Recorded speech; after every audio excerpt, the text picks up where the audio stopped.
welcome to your Daily 5 for Thursday, April 4th, 2024.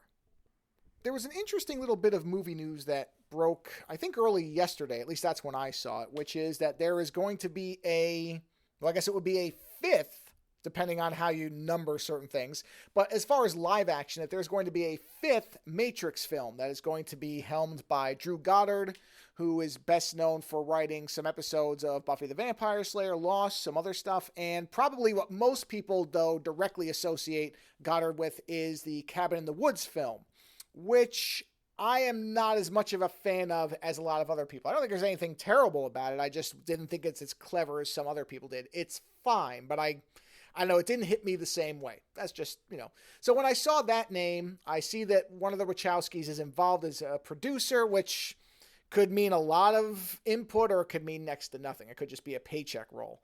But when I saw the name, when I saw that Goddard was doing it, and I saw that there was going to be another Matrix film, my initial reaction was very negative. I thought, oh, why? Why do we need another one of these movies? The fourth one was interesting as a meta experiment, but I don't even really consider that a Matrix film because it didn't feel like it was actually trying to continue the story. It was more of a commentary on how movies are made and the reaction to the Matrix films than it was an actual Matrix movie. I liked it, but it did not feel like a continuation.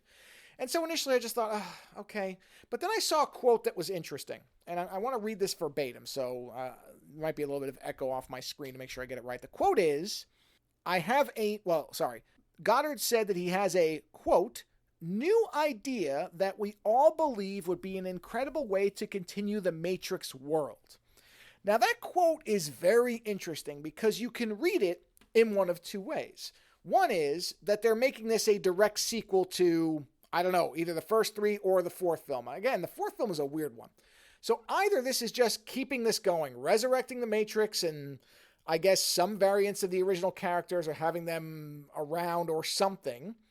Or what they're talking about is more in line with what was going on when the Matrix films were coming out. And that is what I'm thinking of specifically is the Animatrix short films, the animated ones, and the Matrix comics that were put together. There's an anthology of them. I actually have it. I'm looking right at it.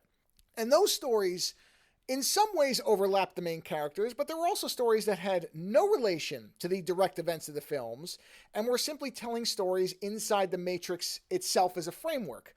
And I liked a lot of those. In fact, some of them were really good. And if that's what is meant here, that's what Goddard's aiming for, is similar to, say, like the Andor series for Star Wars, where it's not a direct sequel, it's taking place in between things.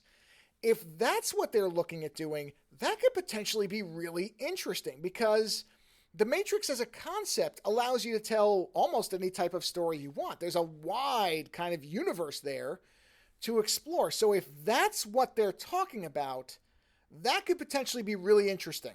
I actually would be, and of course we don't know now because it's, they've just announced this. We don't have a lot of details. We just have this one quote to go off of, which again, you could read two different ways. So some of this is, well, let's see what they're actually proposing.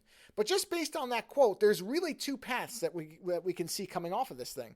One that's potentially very interesting, and the other that just makes me disinterested.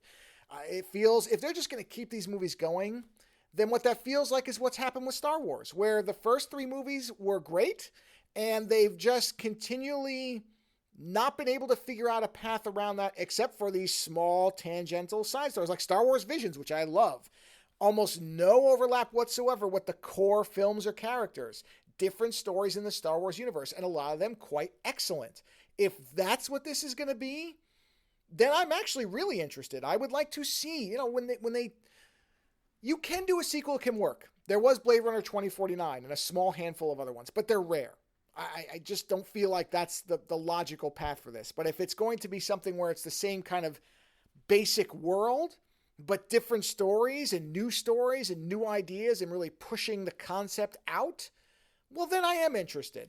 So my initial reaction was based on the fact that I simply assumed, and that may still be the case, that this is just going to be a direct sequel, which I don't need to see Neo or Morpheus. I'm done with, I've got that story. They wrapped it up in the trilogy. We're fine. If that's what it's going to be, I don't really care. If it's going to be something new and different and interesting, well, then I would actually be interested. So we have to wait and see what comes out. But this could go really good or really bad. We'll just have to wait and see. Later.